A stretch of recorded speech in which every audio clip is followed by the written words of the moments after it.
Hi, I'm Amanda Morgan, and this is Not Just Cute, the podcast, where we discuss all kinds of topics to help bridge the gap that exists between what we know and what we do in early childhood education. We are starting conversations with academics, authors, decision makers, educators, and parents so that together we can improve the quality of early childhood education while at the same time protecting and respecting the childhood experience. The 30 million word gap may be one of the most used terms in early education. And yet, there's an argument over whether or not it really exists. At the same time, no one disagrees with how much it actually matters. Confused yet? It sounds like a puzzling riddle, doesn't it? Fortunately, I'm talking in this episode with Dr. Rachel Romeo about where that phrase comes from, what it really means, and where the research has taken us in the decades since it was first coined. Dr. Rachel Romeo is one of the researchers behind a more recent study with a corresponding paper titled Beyond the 30 Million Word Gap, Children's Conversational Exposure is Associated with Language-Related Brain Function.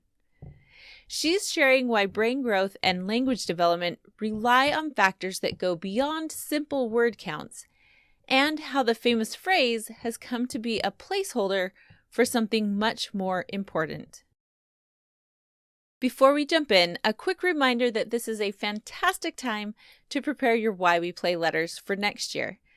These letters will help you jumpstart important conversations in your learning community about the importance and power of play in your early childhood setting. I've been thrilled to talk with people from all over the United States and Canada and to hear ways they're using these letters to help others around them understand more about why play matters for young learners. People don't value what they don't understand. If you want to help parents and colleagues understand the value of play, the Why We Play letters were created just for you. Learn more and grab a free sample letter at notjustcute.com/whyweplay. Professor and researcher Dr. Rachel Romeo is a fantastic resource for understanding how the idea of a 30 million word gap has changed over the 30 years since its inception. You can find this episode's show notes, which will be full of links and tidbits related to the episode, at notjustcute.com/podcast/episode 52. Whether you've been wondering about the validity of the 30 million word gap, or you're still trying to figure out exactly what that means, you're in the right place. Let's jump in. Dr. Rachel Romeo, I am so excited to have you on the podcast today. Thanks so much for joining me. Of course. Thanks for having me. Now, I'm particularly excited because I've actually quoted you several times. I have slides in presentations that have your quotes on them. And it's always exciting for me to be able to actually put a face and a person to the words and the research behind it. But for those who have not been quoting you for years, can you tell us a little bit about who you are and the work that you do, and maybe a little bit about what got you interested in that in the first place? Of course. Yeah. So I'm an assistant professor at the University of Maryland.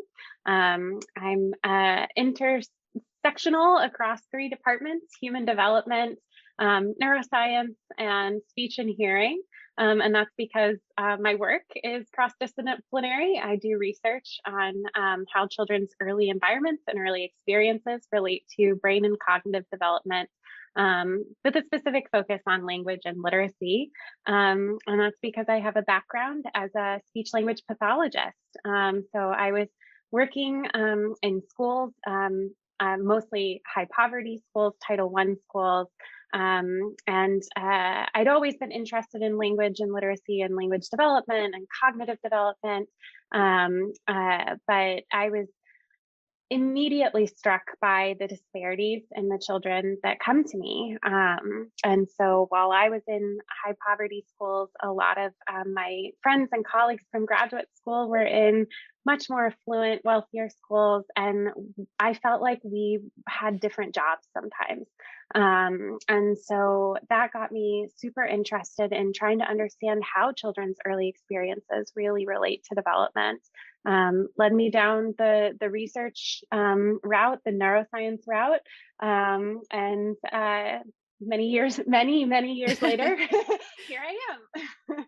I love that. And I find all of that so fascinating. I love that it's intersectional, because I think human development is, it doesn't happen in this. It's one of those sciences that you can't isolate all the variables. It's just impossible. And so I love that you take that interdisciplinary approach to that. And we're going to get to some of your observations about socioeconomic discrepancies as well. I think is something that I have a passion for also and find really fascinating. So I'm excited to talk to you about some of those things. I wanted to start though, talking a little bit about the 30 million word gap. I think that it's probably one of the most frequently cited phrases in early childhood development and early education. But at the same time, I think it's one that is fraught with misunderstandings as well. And that there's a lot of context and history that is represented by, that little phrase. So can you give us a little bit of an idea? I mean, there are books that can be written and have been written about this, so it's kind of an unfair question, but can you give us just an idea about what that phrase, the 30 million word gap, what it represents to you and the work that you're doing and have been doing over the years? Sure. Yeah, no, I figured we would talk about this. And so I wanted to make sure I got my facts right and got the book down from my bookshelf so I could make sure I got all the details correct. So the 30 million word gap, it's a phrase that comes from this landmark study in the 1990s, published in the 1990s, but that had been going on for quite some time, led by Betty Hart and Todd Risley. And what they did is they had a 2-year period where they followed a group of 42 families, and some were from a relatively high socioeconomic status, highly educated, well-paying jobs, a lot of advantages. And then there was a group of what they referred to as working class families or middle SES, and then a group of families who had less resources. So they referred to them as families on welfare. Many of them were receiving benefits of different kinds, and what we would consider a lower socioeconomic group. And so they followed these families and their children from the ages of 1 to 3, and they would go into the families' homes once a month and record what happened for an hour within the day. And then they put a bunch of unfortunate students to work transcribing and writing down word for word everything that was said, and how the interactions took place between parents and their children. And so what they did is their big conclusion was that if you were to extrapolate over the course of the first 3 years of life, and assumed that hour was representative of all of their waking hours, that would add up to a difference of 30 million words heard between the children from the wealthier families and the less well-off families. So the children in the wealthier families were hearing much more language spoken to them by the adults in their lives. And if you were to extrapolate over all of this time, then it would add up to 30 million words. And so there are many criticisms of this study, and a lot of them are credible. I think it was one of the first real investigations of this. So a lot of science, when we look back at it, with our view from today, is problematic and has its flaws. But I think it did really start a field, which has made some really interesting observations. So modern investigations have looked more closely at the relationship between family socioeconomic status and children's language environments, and find that if you use more updated methods where you record the whole day instead of just an hour, you see much smaller differences. So it's estimated that between the wealthiest families and the less well-off families, that it would be a more like 4 million words across the entire early childhood period. So much smaller than 30 million. But what I think is really interesting is that the other research is suggesting that it's not even the number of words that necessarily matter.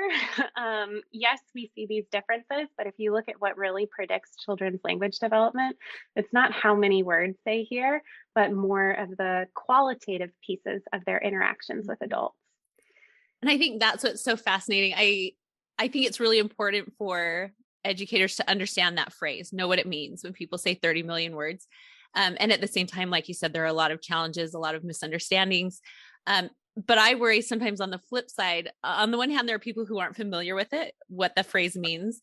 And on the other hand, I've come across some people who are like, that's old news. The number's wrong. Let's disregard all of it, kind of throw the baby out with the bathwater sort of thing. And I've heard from several people, essentially this response that, yeah, the number's probably different. Yeah, there are things we would do differently, but the fact remains that there is a difference there and we need to pay attention to the difference, which is what you're pointing out. And I love the follow-up research, some of which you have done, that has found that, like you said, there is a difference in the number of words, but when we really drill down, when we take this seminal research that got us started and we spend more time looking at what's behind that difference, that it comes to those interactions and conversations.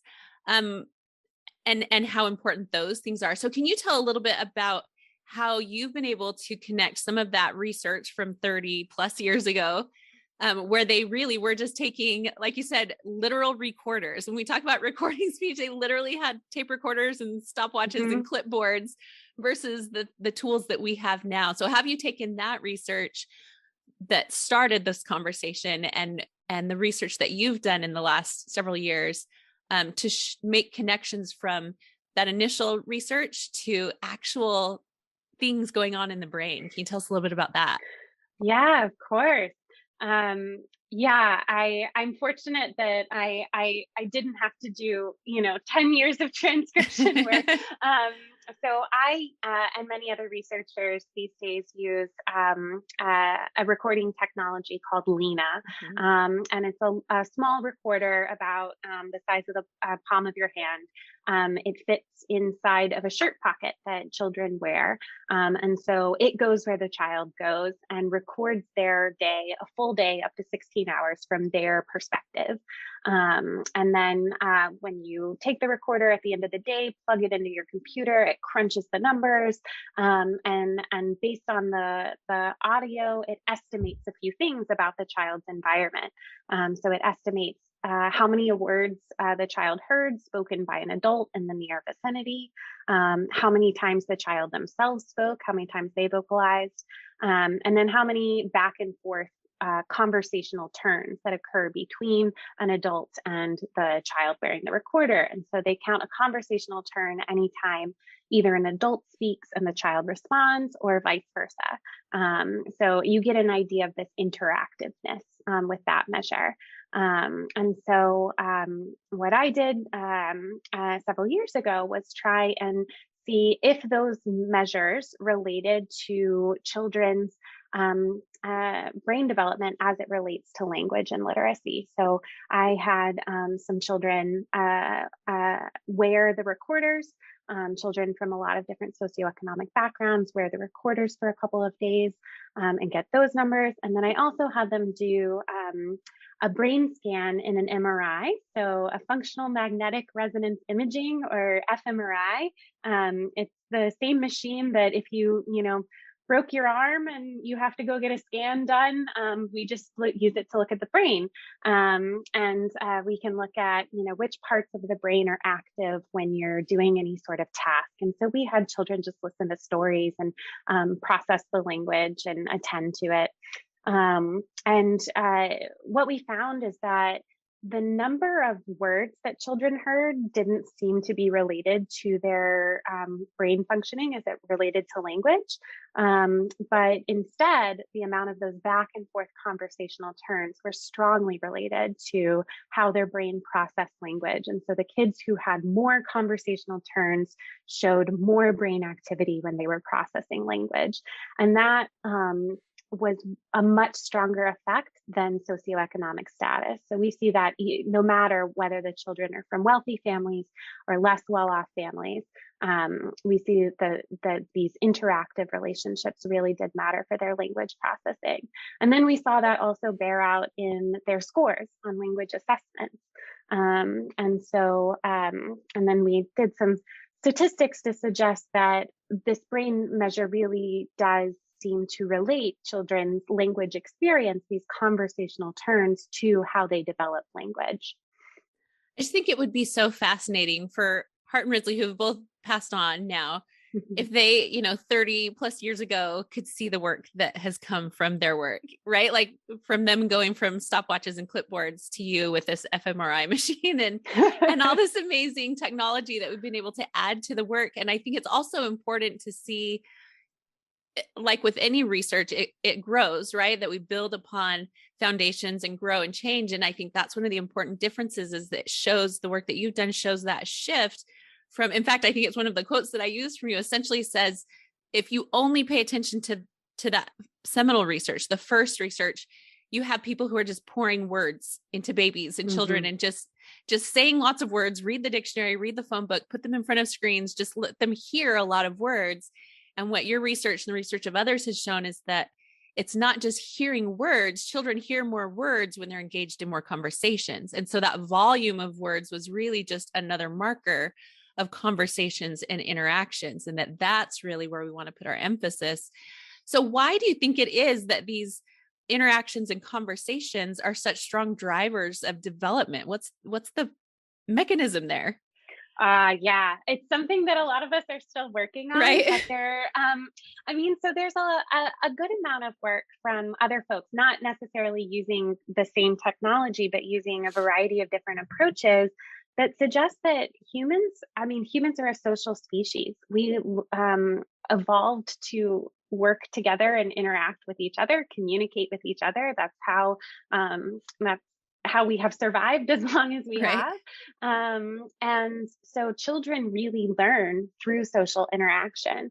So a researcher named 𝐅𝐫𝐞𝐞 at the University of Washington has proposed what she calls the social gating hypothesis, which is children learn language and then other communicative skills through social interaction. It requires the evolutionary parts of our brain primed for social interaction to build language and communication. And so that's why we don't learn as well from just passively listening to something. We learn when we actually use that language to communicate with another person. This is something that's become more and more talked about as we use more screens and apps, and educational apps, especially for young children, are definitely on the rise. And so I often get asked, can kids actually learn from those? And the answer is, if it's interactive, especially if there's a human on the other side. So if you're FaceTiming or Skyping with, a family member or whoever, kids get that because it's interactive. If it's just talking at you with very little response, less so. Right. So it really does seem that this social interaction really primes our language learning. And I remember hearing that about research with screen time, but looking at television, and they were looking at educational television, even, that they were saying educational television is great, but it's really most effective if the child is watching with an adult who's having a conversation about what they're seeing, that just passively watching was never as powerful as having that interaction. And I think one of the favorite axioms of human development for me is that human development happens in the context of human relationships. That's just, if we want human development, it requires humans together interacting, right? That's the way that we're wired. So what do you think, when you come looking at interactions, you come with the empirical eyes, right, of a scientist. So what would you say from your perspective makes a more powerful interaction? What are the things that we as parents and teachers can be aware of to make our interactions with young children more impactful and more powerful for driving development? Absolutely.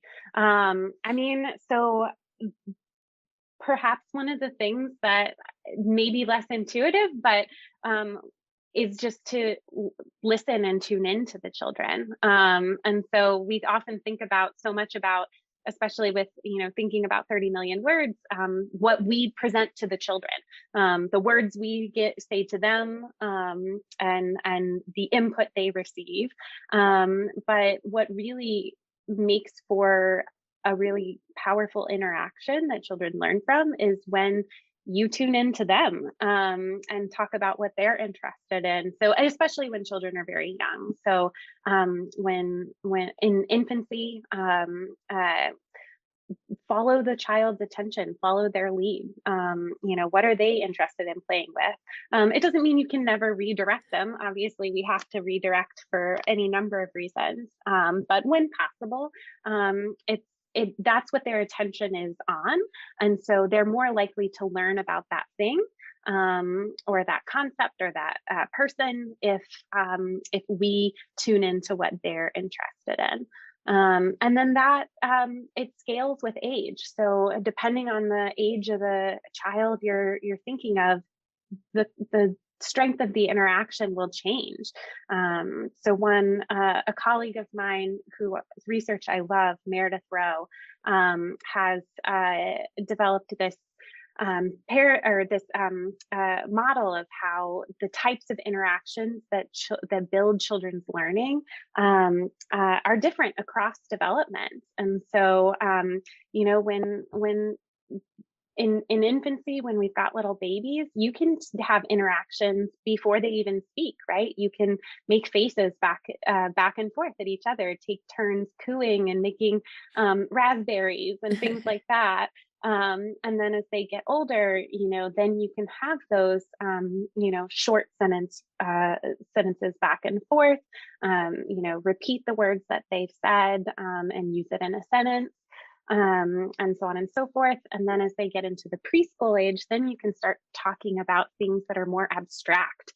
And so move beyond just the here and now about, talking about the toy in front of you, but talking about ideas and the past and the future. And so the type of interaction will scale with the child's development.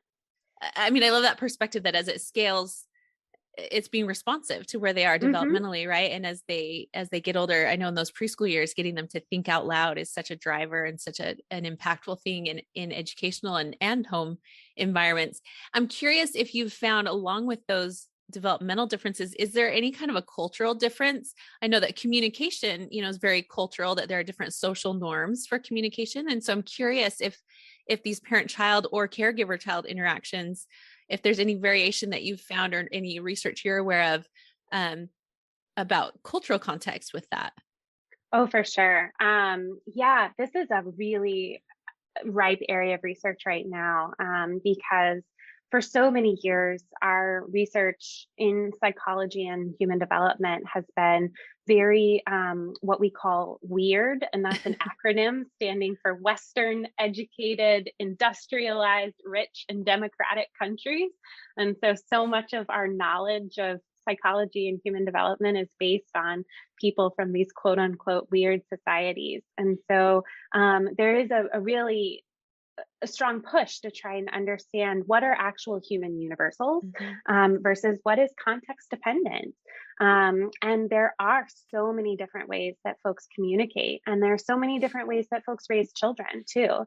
And so you also have to ask a question of like, what does success look like in your society, right? And so that is a criticism of the language development field and the human development field that falls on a strong foundation, in the sense that, we have to look at what does success look like in our society and our context. And in many ways, we have privileged one way of talking, one way of communicating. That's how our society has come to be.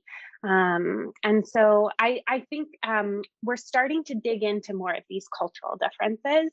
And so one recent example, I've been working with a student.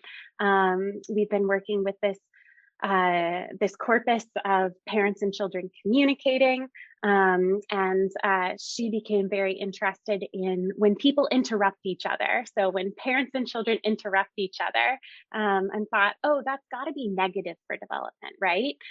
Because it cuts your thought off. It's rude. It's how could this be positive for development? Let's see just how negative it is for development. And lo and behold, it turned out to be positive for development.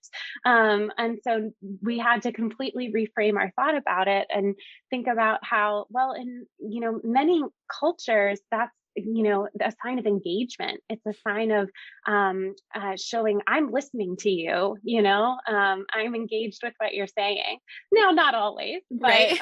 And so, I think it's just another example of how, you have to take into account the cultural variation in the ways people communicate and how that may differ and relate to language and cognitive development depending on context. Mm-hmm. Because when we're talking about interaction, that's it. Everything is context, right? It's all about the context. Mm-hmm. And I love that example of how we can come in with certain assumptions and research can turn it on its head. And I love, especially, every now and then you hear some finding that's come out of research. And sometimes I'll hear people say, well, of course, duh, I could have told you that without research. And I've thought, but that's why you have to do the research, because sometimes the of course, duh is wrong. Exactly. That's the wrong assumption. It's my favorite. That's actually my favorite part of research is when you find something totally unexpected because it raises more questions. And then you go off on a hunt of, okay, why did it come out this way? Let's rethink this. And that's also a reason I think, a lot of progress is being made because we're also getting a lot of different voices in the room. And so when you have different voices, when you have different ideas, people from varying backgrounds who have had all those different cultural experiences, that's when you get to these new exciting ideas. Because we all have an experience of one, right? And right. So it's hard sometimes to hypothesize things that are different from your own experience. And so when we get more voices in the room, that's when we make some of these really cool discoveries like that. I love that. And when we talk about context, as you mentioned in the beginning and throughout, so much of this is wrapped around socioeconomic context. And that's really where the original research even began, was looking at, I believe it came shortly after the war on poverty, right? And they felt that we still hadn't addressed some of these issues for young children who were growing up in lower socioeconomic environments, and there was still a discrepancy in their development. And so the researchers were trying to find what were some of these things that we can address. And that I believe I've listened to you in other presentations just mentioning it's a very hard thing to change socioeconomics. You can't change that very quickly, but we can change interactions more quickly, and through that make more change to kind of fill in some of that those discrepancies. So can you talk a little bit about that, about why development tends to have discrepancies that align with socioeconomic differences, that we see developmental differences that align with those socioeconomic differences, and how changing experiences and environments, which is a lot of what you attend to, how changing experiences and environments can actually overcome some of those challenges? Sure, absolutely. So the way I approach this, and I think a lot of people in my field think about it, we take a view we look at things from the bioecological model. And so this is something, a model developed by 𝐅𝐫𝐞𝐞. And the idea is that children are embedded in these nested contexts. And so you have these very proximal contexts that are your day-to-day environments and your day-to-day interactions with caregivers, with your school, with your siblings or family members. And then you have, and that's nested inside of broader contexts. So then you have things like your neighborhood, maybe your broader community, your political region or geographical region or something like that. And then it goes out and out and out, and you get to very distal contexts. So then you might get to something like your socioeconomic position in society or something like that. And so based on this theory, it's those proximal experiences that are what really influence development. It's your day-to-day interaction with caregivers. It's your experiences at school and outside of school. And the distal environmental factors like socioeconomic status influence the proximal factors. And so if you want the biggest bang for your buck, the most efficacious types of adjustments to your environment are going to be made at that proximal level. And so that's why we say that, interactions are really powerful. We've now done some intervention studies where we show that if you increase the amount of conversational turns children hear, we see physical differences in the brain within a few months. Physical cortical growth in speech and language areas. And so it's really impactful. Does that mean that we should ignore the distal environmental factors? Absolutely not. And there is some really fascinating and really important research coming out in the last couple of years of how if we try to make society more equitable through a variety of different ways, that we do see the impact in children's day-to-day environments and then in their developmental outcomes. So there's some really cool research from Monica Elwood Lowe showing that even when parents are thinking about financial scarcity, a time when money was tight, they talk less to their children. And so you can see these relationships between those distal environments and those proximal environments. So we're not trying to say that, we shouldn't intervene on those distal levels. We absolutely should. And it would be incredible to see what a more equitable society, would create in terms of these differences in children's lives.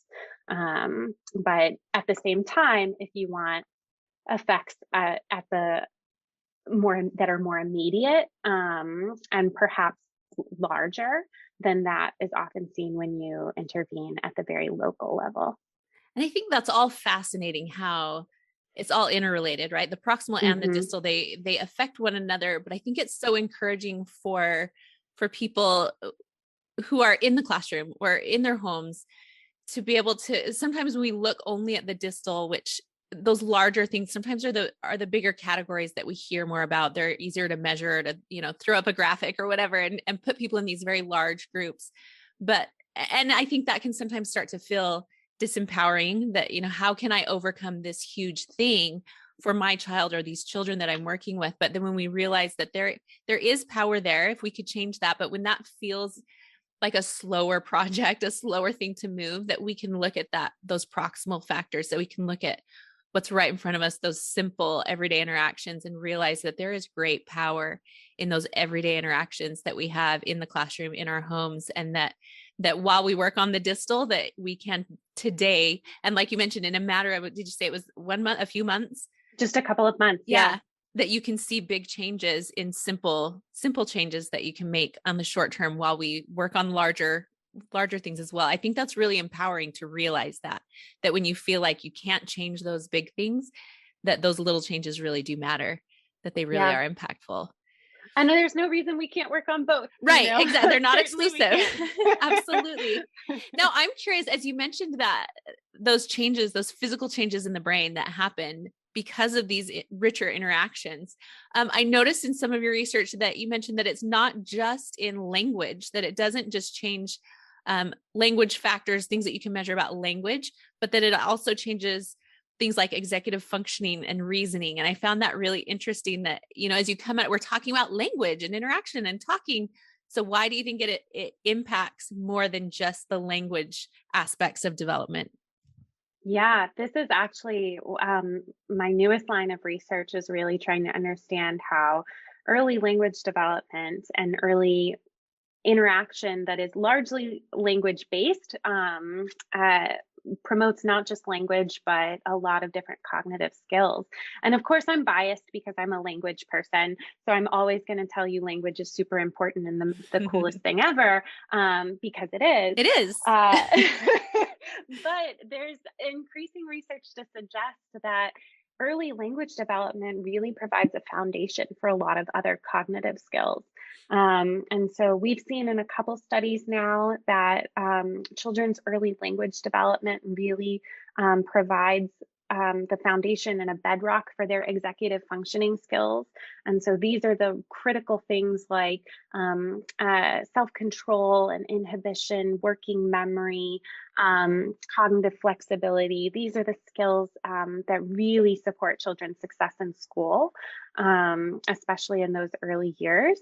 And if you think about it, we use language even as adults to do tasks that require executive functioning. If we have to focus on a really hard task, we might repeat the rules to ourselves in our head, or I repeat my grocery list when I go to the grocery store so that I don't forget. I'm using that working memory, but I'm using it linguistically. And so I think there's a lot to be said. We now see that, when we do an intervention that focuses on communication between parents and children, we not only see improvements in children's language, we also see it in executive functioning and then nonverbal cognition, like reasoning as well. So I think, of course, I'm going to tell you language is the most important thing, but I mean, a lot of the research suggests that it's not a separate thing. Our brain is not made up of all these different modules that function independently, and it's not like you flex one muscle at a time. It's all interconnected. We work with these really complex neural networks, and so if you build up one cognitive skill, it's often going to influence other cognitive skills too. I think that as adults, sometimes we want to organize and compartmentalize, and we put all of these things. I tell people we tend to put them like they're in file folders, but when we Mm-hmm. look at the way that the brain works, it's really this complex webbing that is so interrelated, and all the connections are just fascinating. So before I let you go, is there anything else that you want to share about that is really getting you excited right now, either new research that you're hearing about or that you're engaged in, or things that just are really exciting to you in your area of research right now? Absolutely. Oh man, how do I even choose? There's so many different things. I'll say that uh, I'll give two examples. So one scientific thing I'm really excited about. We're starting to dig into these interactions a little bit more and think about all the components that go into an interaction. This conversational turn that we've been talking about for so many years now. So we've got the language exchange, we've got this linguistic level, but we've also got this intimately social interactive level that happens. We have social interaction even without language. We have Mhm. nonverbal communication all the time. We have eye contact, we have facial expressions, we have gesture. And then we have this conceptual level of what are we talking about? What is the communication that is actually going from my brain to yours? What is the message I'm trying to send? And so really digging in on these multiple levels to try and understand interactions at a deeper level and what really promotes children's learning and how that may differ depending on their early context. So, if you grow up, say, in a family where there's a lot of people in the house all at once, and there's often a lot of speech going on all at the same time, maybe you're really good at picking speech out from the noise or something like that. Looking at these, what we call hidden talents. That often are not seen as advantageous if you take a deficit model or a deficit view of something, but that can be really advantageous in another context. And then the other thing I'm really excited about is bringing more research into the real world context. So a putting kids in a brain scanner is not super what we call ecologically valid. It's not something that you would experience on your, day to day, Right. in your day to day life. And so, you can ask questions of like, how relevant is this really if, it's such a contrived setup, it's so different than what we experience on our day-to-day lives. So just like we brought the language recorders into children's real worlds, we're trying to bring some of the neuroimaging into children's real worlds and use different technologies where we can get real world measures in real time between a parent and a child, looking at both of their brain activations at the same time, and are they in sync with each other? And I think that's going to be a really cool avenue for understanding how children learn, not just language, but all sorts of things, is understanding how they and their teachers or they and their caregivers are really in tune with each other. I find that so fascinating. I love taking these things that seem very simple that we take for granted, just these little interactions. Like you said, even the nonverbal, I tell people, I have conversations with toddlers in the grocery store every day. We don't say a word, but we have full on conversations, right? And how these very simple things that we may take for granted day to day are really such powerful drivers. And I love that there are researchers like you that can dig into all of this great research that we can nerd out on and look deeply into these simple things and see how powerful they really are. I just find it so exciting. Thank you for doing such fascinating research, and thank you for taking your time to talk with me about it today. Of course. Yeah, no, I'm really excited to. Thanks for inviting me. Thanks again for listening to Not Just Cute, the podcast. You can find show notes at notjustcute.com/podcast/episode 52. There you'll find links to some of the research we discussed today, as well as other fascinating tidbits I know you'll love. You can also hit up the show notes for a link to the Why We Play letters. Head to notjustcute.com/podcast/episode 52, or go straight to notjustcute.com/whyweplay to get signed up and download your free sample letter. The Why We Play letters will help you start conversations and advocate for developmentally appropriate, play-based early education. I'm Amanda Morgan. You can read more on my blog and sign up for the Not Just Cute newsletter at notjustcute.com. You can also stay tuned for social media updates on Instagram by following me at Amanda_NotJustCute. Thanks for listening today, and as always, thank you for standing up for children and for childhood.